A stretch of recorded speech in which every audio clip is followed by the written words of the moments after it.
Halo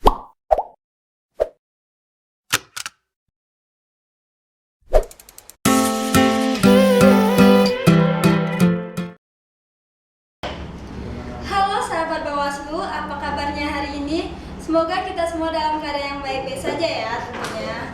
Selamat datang di podcast perdana Bawaslu Bengkulu Tengah. Bersama rakyat awasi pemilu, bersama Bawaslu tegakkan keadilan pemilu. Ngopi bebas, ngobrol pintar bersama Bawaslu. Ditemani oleh saya sebagai host Nina Bella, biasa dipanggil dengan Bella, merupakan alumni SKPP Bengkulu Tengah tahun 2021. Oke, di pembahasan kita kali ini akan mengangkat tema seorang mantan penyelenggara pemilu Kabupaten Bengkulu Tengah. Nah, Bawaslu Bengkulu Tengah sudah menghadirkan narasumber yang sangat luar biasa. Mari kita sambut Bapak B.J. Karneli. Halo Bapak, apa kabar?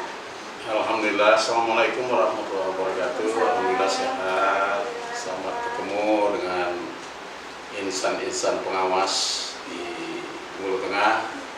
Oke, Bapak B.J. Karneli ini dulunya menjadi komisioner Panwaslu di tahun 2012 dan juga dulunya menjadi anggota KPU dari tahun 2013 sampai 2018. Dan sekarang Bapak B.J. menjabat sebagai Ketua Badan Musyawarah Adat di Bengkulu Tengah. Oke Bapak, biar lebih kenal dekat dengan seorang Bapak B.J. Karneli, boleh Bapak ceritakan pengalaman awal mula karir Bapak, bagaimana bisa terjun ke dunia penyelenggara pemilu ini? Selamat untuk Bawaslu Bengkulu Tengah atas acara ini. Terkait dengan masa lalu ya, tanda kutip masa lalu saya dalam dunia penyelenggaraan pemilu, khususnya dalam pengawasan ini, saya kembali dari merantau itu 2007, lalu nggak lama sudah itu ada penerimaan Panwascam tahun 2008. Saya coba beranikan diri ikut, alhamdulillah lulus. Waktu itu Bengkulu Tengah belum lahir, masih bergabung dengan Kabupaten Bengkulu Utara. Jadi pengalaman saya di pengawas ini berawal dari pemilu 2009, pilkada 2009. Itu saya pengawasnya sebagai Panwascam di Kecamatan Tawa Penanjung. Lalu setelah berakhir, waktu itu kan Panwas dan semua jajaran Panwas kan masih ad hoc sampai ke provinsi ya, kan begitu. Nah, habis masa ad hoc kami, saya ikut di ada penerimaan lagi, mau menghadapi pilkada 2012 pemilihan Bupati Benteng. Saya ikut lagi lah dengan bermodal pengalaman 18 jam. Akhirnya saya lulus dan dipercayakan sebagai ketua, dan itulah pengalaman saya di Panwas untuk tingkat kabupaten yang pertama kali 2012 sampai 2013. Nah, di 2013 saya pindah jalur ke penyelenggara juga, tapi di KPU sampai dengan 2018. Jadi dunia pengawasan di Bengkulu Tengah ini saya orang pertama yang jadi komisioner, jadi ketua Panwas kabupaten ya. Saya kira itu dulu. Oke Pak, bicara tentang pemilihan umum yang akan diselenggarakan pada tanggal 14 Februari 2024 yang akan datang nanti, ini kan merupakan salah satu agenda konstitusional yang sangat penting dalam kehidupan bernegara di Indonesia. Nah, dalam konteks ini sudah tidak asing lagi tuh di masyarakat untuk dipahami bahwa pemilu merupakan pilar utama dalam sebuah negara demokrasi atau negara yang demokratis. Ini berarti ada keterkaitan erat antara pemilu dan juga sistem demokrasi yang menjadi pilihan sebuah bangsa sebagaimana halnya negara kita di Indonesia ini. Nah, kalau menurut pandangan Bapak sendiri akan hal itu seperti apa, Pak? Waduh, ini saya nggak nyangka nih pertanyaannya agak berat ini. Baik ya, saya coba memberikan sepanjang yang saya tahu. Pertama, background kita memahami dunia pemilu ini, kita harus tahu dulu demokrasi itu apa dan pemilu itu seperti apa. Sebelum menjawab ke pertanyaan tadi, jadi demokrasi kan semua orang tahu itu demos dan kratos, rakyat yang berkuasa, gitu ya, rakyat yang punya kekuasaan atau kedaulatan. Yang dimaksud di sini adalah kekuasaan bidang politik, kekuasaan dalam mengatur jalannya pemerintahan, jalannya negara dan sebagainya. Di mana dari pengaturan itu akan berlanjut kepada pengaturan tatanan masyarakat menuju kepada kesejahteraan. Itu target akhir yang ingin dikejar dari demokrasi itu. Kemudian karena rakyat di sebuah teritori, sebuah negara itu luar biasa banyak, apalagi di Indonesia ini 300-an juta, nggak mungkin lah setiap rakyat itu man to man, one by one, duduk ikut ngatur, kan nggak mungkin. Maka karena itu ketika kita membentuk negara ini dulu, ketika kita memproklamirkan negara 17 Agustus 1945, kita sepakat untuk mewujudkan bahwa rakyat yang berdaulat, bahwa rakyat yang berkuasa. Kita sepakat sistem kita sistem perwakilan dah. Nah, lalu itu dicantumkan dalam sistem kita memiliki sistem perwakilan demokrasi kita. Jadi tidak demokrasi langsung one by one, per kepala, per rakyat, itu tidak, tapi kita mengambil sistem perwakilan, dan itu dicantumkan di dalam pembukaan Undang-Undang Dasar 45, bahkan salah satu butir dari Pancasila kita. Nah, dalam rangka mengimplementasikan kesepakatan perwakilan itulah, maka bentuk pelaksanaan untuk memilih siapa yang akan mewakili kita, kan perwakilan, kata dasarnya wakil tadi kan, kita berbicara wakil. Siapa yang akan duduk sebagai wakil rakyat, wakil kita. Nah, maka diciptakanlah sistem yang paling aman, yaitu pemilihan, yang kita kenal dengan pemilihan umum. Nah, jadi oleh karena itu pemilihan umum dengan demokrasi itu adalah dua hal yang tidak bisa dipisahkan. Ibarat kuku dengan daging begitu. Ada demokrasi, harus ada pemilu. Ada pemilu berarti ada demokrasi di situ.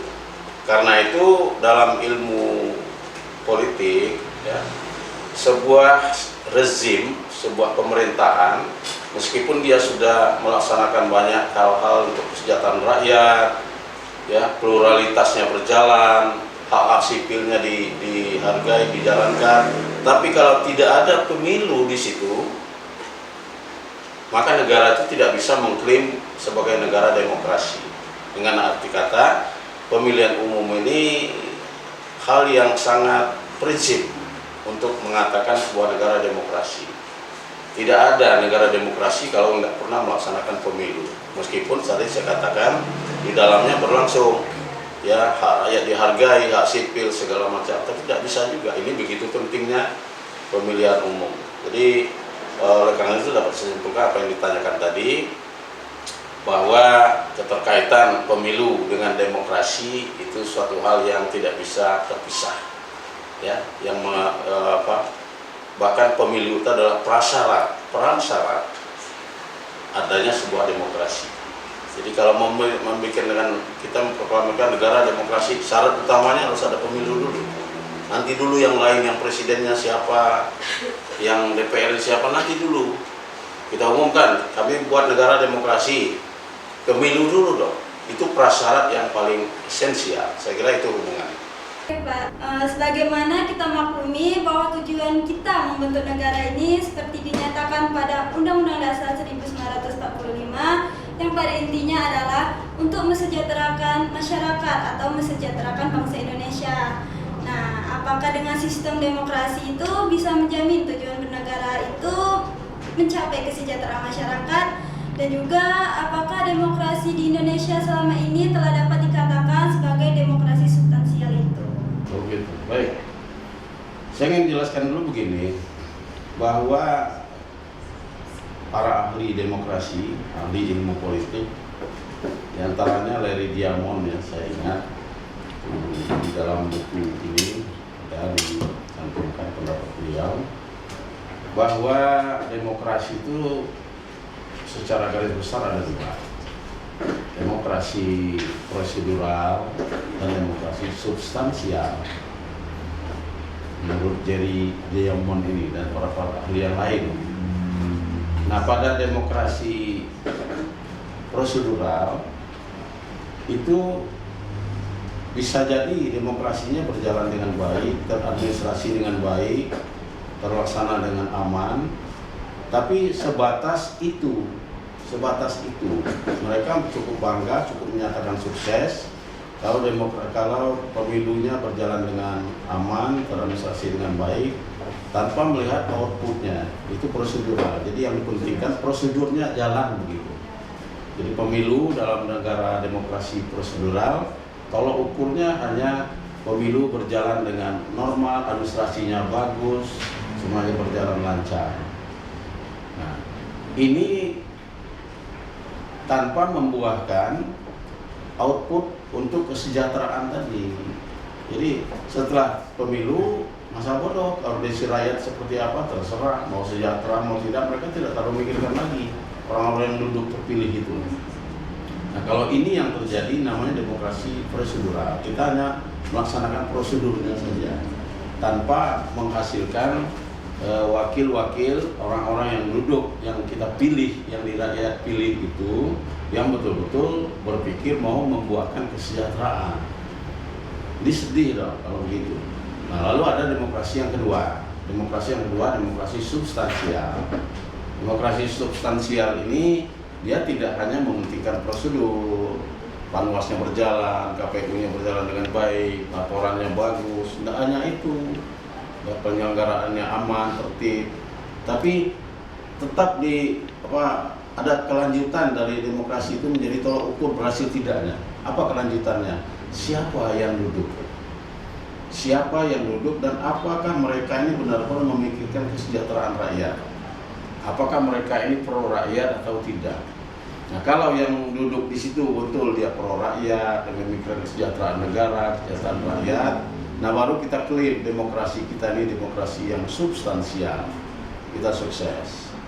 Nah, di Indonesia ya kita cuma bisa berharap kita berharap harapan kita semua supaya demokrasi pemilu kita di Indonesia ini pemilu yang substansial juga, demokrasinya demokrasi substansial.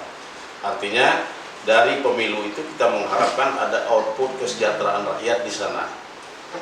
Nah, kata kuncinya untuk bisa terwujud demokrasi yang substansial seperti itu, kualitas. Kata kuncinya kualitas dulu. Kualitas si penyelenggara harus benar. Sehingga dalam rekrutmen calon, rekrutmen personil itu betul-betul dijalankan dengan secara selektif. Kemudian kualitas si calon. Kualitas si calon itu harus benar-benar orang yang sesuai pada tempatnya, yang kapasitasnya pas untuk menjadi pemimpin rakyat, membuahkan kesejahteraan. Nah, oleh karena itu dalam menyaring atau seleksi terhadap calon juga harus prosedurnya berkualitas, sehingga hasilnya juga calonnya calon yang berkualitas. Lalu kualitas pemilih juga ini menentukan substansial atau tidak akhirnya nanti. Kalau pemilihnya hanya memilih berdasarkan NPWP, Anda tahu NPWP mungkin istilah masyarakat ya, saya orang masyarakat, terpaksa saya naikkan istilah itu. NPWP itu kan nomor piro wani piro, nomor berapa bani beraya berapa. Kalau pemilih, kalau rakyat cara berpikirnya seperti itu, yakinlah pemilu substansial nggak akan kita peroleh nanti. Karena yang duduk di sana itu berdasarkan harga yang dia bayar kepada rakyat. Belum tentu kapabilitasnya, kualitasnya betul-betul pas untuk menimbulkan kesejahteraan. Nah, ini yang sangat kita sedihkan. Oleh karena itu kata kunci untuk substansial tadi, mudah-mudahan pemilu kita di Indonesia betul-betul menjadi pemilu yang substansial, demokrasi yang substansial, dengan syarat kualitasnya tadi. Mari sama-sama kita perhatikan ya, tiga unsur tadi kan. Kualitas penyelenggara, termasuk Panwaslu di situ, termasuk Bawaslu, termasuk insan pengawas termasuk di situ penyelenggara kan. Lalu kualitas calon, ya, figur, konstituennya, lalu kualitas dari yang memilih. Jadi kata kuncinya di situ. Kalau betul kita ciptakan pemilu kali ini, pemilu 24 yang semuanya kualitasnya bagus, calon tidak berdasarkan pamer modal, tentang dia banyak duit, dia bisa beli semua. Nah, mudah-mudahan nanti calon kita betul yang berkapasitas untuk menimbulkan kesejahteraan itu. Jadi itu. Oke, berarti sistem demokrasi kita sudah mencapai kesejahteraan masyarakat. Ini Pak, kalau boleh tahu, kalau untuk dibuktikan yang mencapai kesejahteraan masyarakat tadi Pak, dibuktikan dengan hal apa? Saya tidak juga berani mengklaim ya. Apakah pemilu kita yang sudah berapa kali pemilu kita di Indonesia ini? Sudah 9 kali, 10 kali ya Pak, lupa saya. 55, 71, 77, 82, 87, 92, 97, 99, 2004, 2009, ya 10 kan, 2014, 2019, sudah 12 kali. Saya tidak bisa mengklaim bahwa semua pemilu kita atau salah satu pemilu kita sudah substansial, sudah berada di peringkat pemilu yang substansial seperti harapan kita tadi. Ya, tapi setidaknya kita bisa melihat ya, hasil atau produk atau output dari pemilihan wakil-wakil itu seberapa jauh mereka itu berbuat, berpikir, berkarya di gedung Dewan Perwakilan Rakyat itu yang untuk meningkatkan kesejahteraan rakyat. Kalau ukurnya teropong saja di sana, apa produk mereka. Nah, sejauh ini kita memperhatikan Indonesia, menurut saya alhamdulillah ya, kita sudah mencapai itu, meskipun belum maksimal, belum optimal ya. Biasa dalam sebuah proses ya. Ya, negara lain yang sudah lebih maju itu mereka sudah puluhan kali, kita kan baru berapa kali. Jadi saya optimis pemilu kita di Indonesia, terutama di kurun terakhir ini sudah menjadi pemilu yang substansial. Terbukti dari banyak rakyat sudah merasakan kemajuan-kemajuan dan sebagainya, itu akibat dari produk dari pemimpin, dari wakil yang dipilih dalam pemilu. Oke, sahabat Bawaslu, kita telah memiliki lembaga tersendiri dalam mengawasi penyelenggaraan pemilihan umum untuk memilih anggota parlemen atau anggota legislatif seperti DPR, DPD, DPRD tingkat kabupaten, DPRD tingkat provinsi, yakni Badan Pengawas Pemilihan Umum disingkat dengan Bawaslu pada setiap tingkatan dan jajarannya. Nah, kalau menurut Bapak nih, apa sebenarnya substansi pengawasan pemilu itu? Dan sejauh mana sih Pak pentingnya pengawasan dalam pemilu atau pilkada itu? Ya, terima kasih. Pertanyaan yang sangat perlu diketahui semua orang, saya kira. Dalam diskursus ilmu politik ya, dan ini juga realita yang kita lihat di lapangan, bahwa pemilu atau pemilihan umum itu sebenarnya ajang persaingan, kan begitu, ajang tempur, ajang berperang, nah kutip gitu ya, dalam arti pihak-pihak itu saling berhadapan dan saling semuanya tujuannya satu, ingin menang. Nah, secara naluriah manusia, setiap orang ingin mencapai kemenangan. Masa bodoh orang kalah, yang penting saya menang. Di situ ada persaingan. Ada persaingan, dan dalam persaingan itu baik antar peserta, antar pendukung atau konstituen, maupun persaingan kadang-kadang diakui atau tidak, persaingan penekanan ya, itu terjadi juga dilakukan oleh incumbent apabila dia juga menjadi calon. Jadi incumbent berperan di situ, ingin menang. Nah, dalam hal seperti itu, namanya perjuangan, namanya ingin menang, tentu orang itu kadang-kadang menggunakan segala cara segala metode, segala sarana dia lakukan. Yang penting menang. Nah, kalau ini dibiarkan dalam sebuah negara demokrasi, negara yang negara hukum seperti kita di Indonesia, itu kan fatal akibatnya.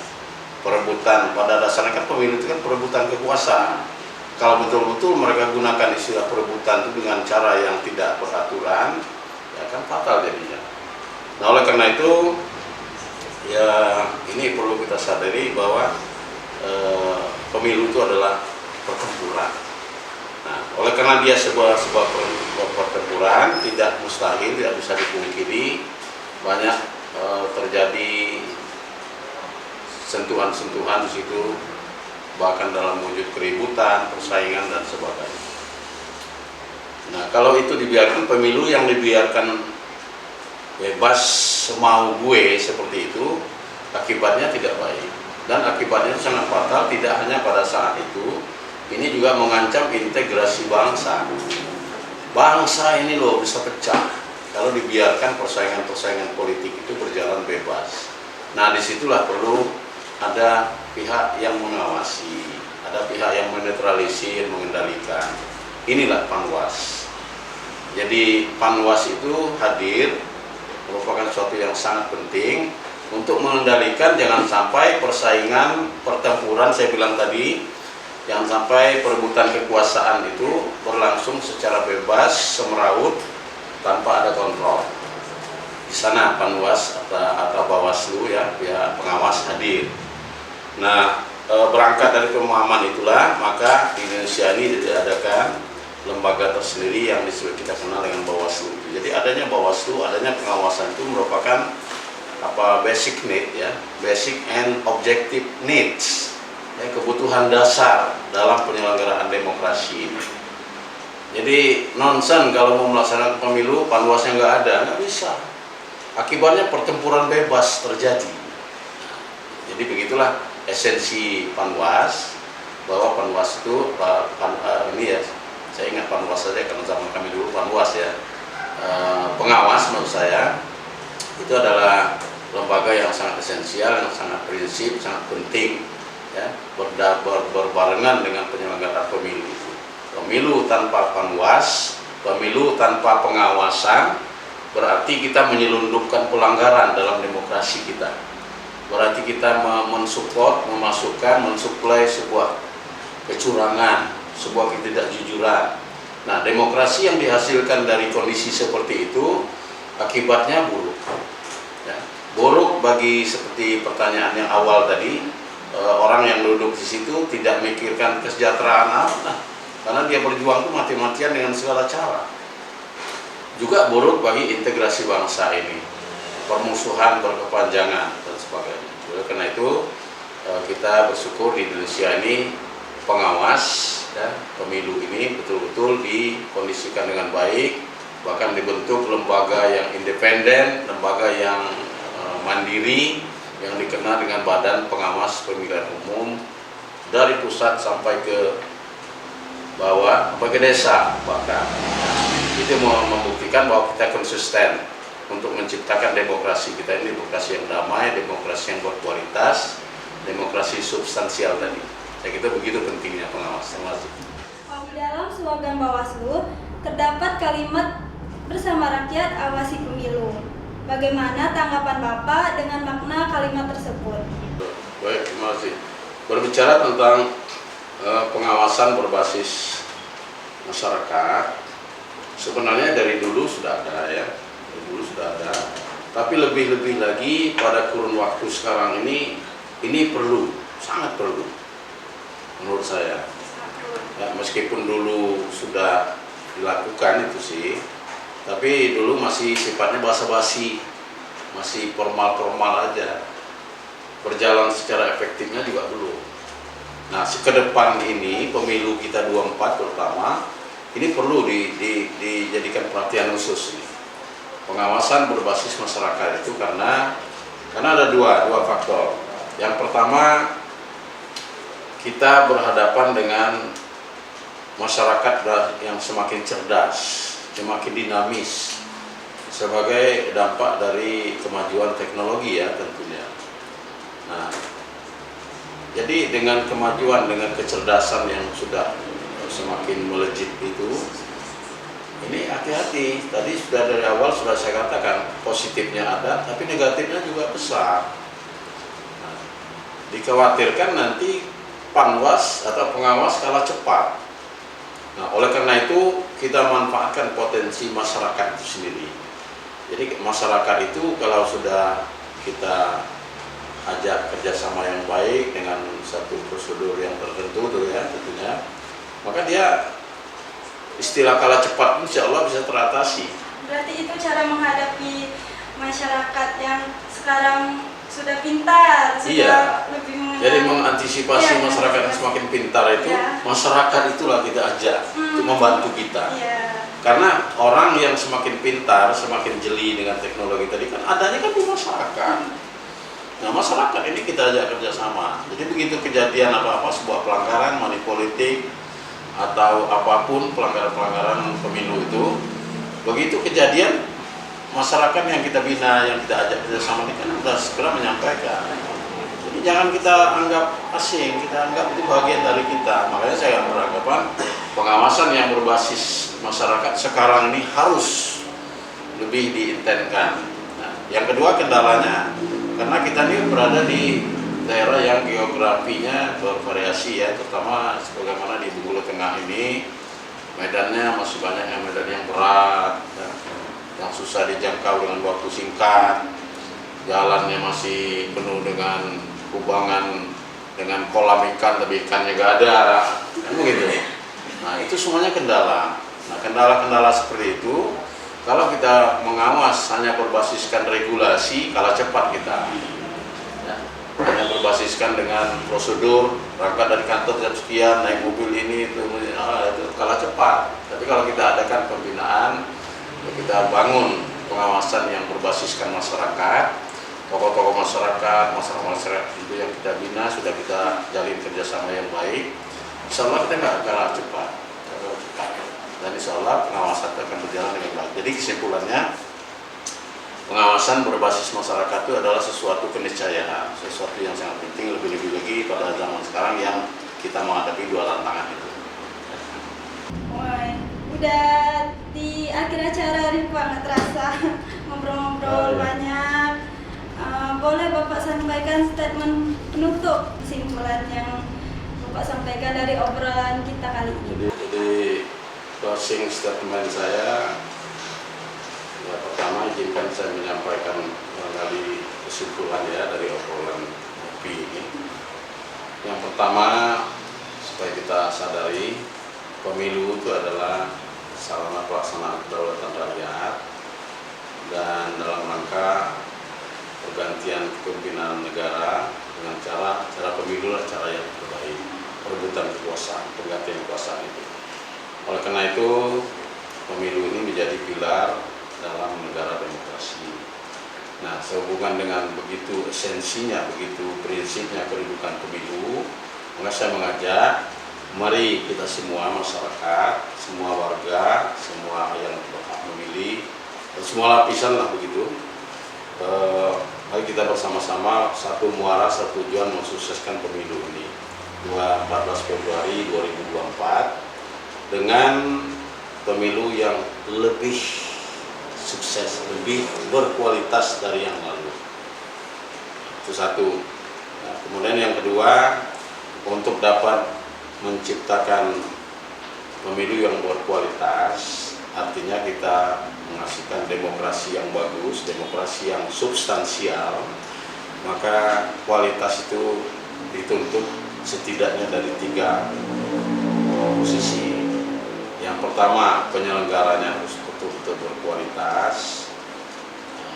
Makna kualitas tadi sudah saya jelaskan. Kemudian pemilih harus berkualitas.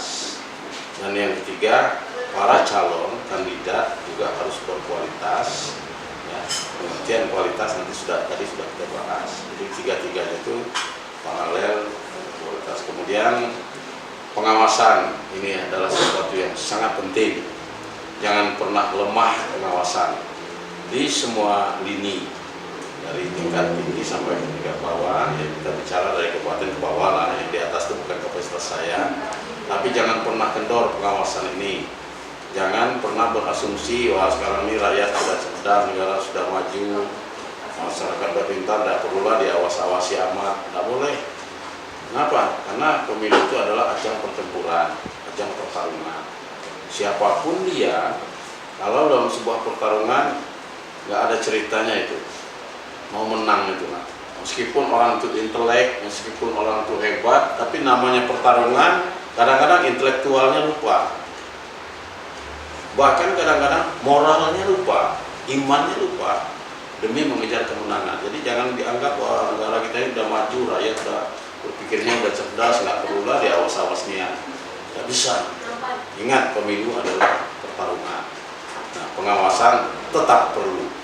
Nah, untuk yang terakhir statement saya, pengawasan ini supaya berjalan dengan baik, ya kita harus membekali diri siapapun itu pengawas dengan SIMP, soliditas, integritas, mentalitas, dan profesional. Bagaimana cara menambah itu? Ya tentu sekretariat Bawaslu punya urusan itu. Kemudian salah satu pengawasan yang penting dalam rangka menyukseskan pemilu yang ke depan ini, intensifkan lagi pengawasan yang berbasis masyarakat.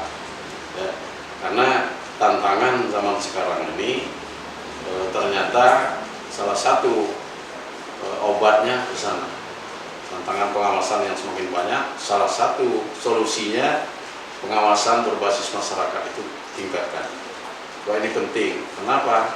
Nah, kita berhadapan dengan tantangan yang banyak. Salah satunya adalah kemajuan digital, kemajuan teknologi informasi tadi. Ketika kita berada di masyarakat, tapi masyarakat tidak kita jalin komunikasi yang baik untuk membantu kita kalah cepat. Oleh karena itu penting pengawasan berbasis masyarakat. Nah, cuman hanya saja saya berharap mudah-mudahan ini bisa dipertimbangkan oleh kawan-kawan di Bawaslu, terutama di kabupaten dan seterusnya. Masyarakat itu harus dibina dulu, harus jalin link yang jelas, harus diberikan edukasi supaya mereka konkret membantu kita. Tidak cukup hanya ajakan, mari masyarakat tolong bantu, ada pelanggaran laporkan kepada kami, itu nggak jalan, di pengalaman dari masa lalu. Jadi ke depan masyarakat itu betul-betul harus diikat, diedukasi, disosialisasi, dan ada kejelasan-kejelasan regulasi supaya mereka tahu. Jadi ada keakraban lah dengan Bawaslu. Saya kira itu statement saya terakhir. Mudah-mudahan yang saya sampaikan ini, apa yang kita obrolkan ini ada manfaatnya. Ada yang kurang pas, ya maklum saya cuman ya warga sajalah gitu, nggak ada apa-apanya lagi. Mudah-mudahan kalau yang kurang mohon maaf. Terima kasih. Assalamualaikum warahmatullahi wabarakatuh. Waalaikumsalam. Oke sahabat Bawaslu, itulah tadi podcast kita kali ini, ngopi bebas, ngobrol pintar bersama Bawaslu, dengan tema seorang mantan penyelenggara pemilu Kabupaten Bengkulu Tengah. Saya dan tim mengucapkan terima kasih kepada Bapak yang sudah meluangkan waktunya ke sini. Oke, dan harapan saya untuk pemilu 2024 semoga berjalan dengan lancar dan sukses nantinya. Amin. Dan juga masyarakat bisa ikut berpartisipasi dalam pemilu dan pemilihan serentak tahun 2024 yang akan datang nanti. Terima kasih, selamat siang.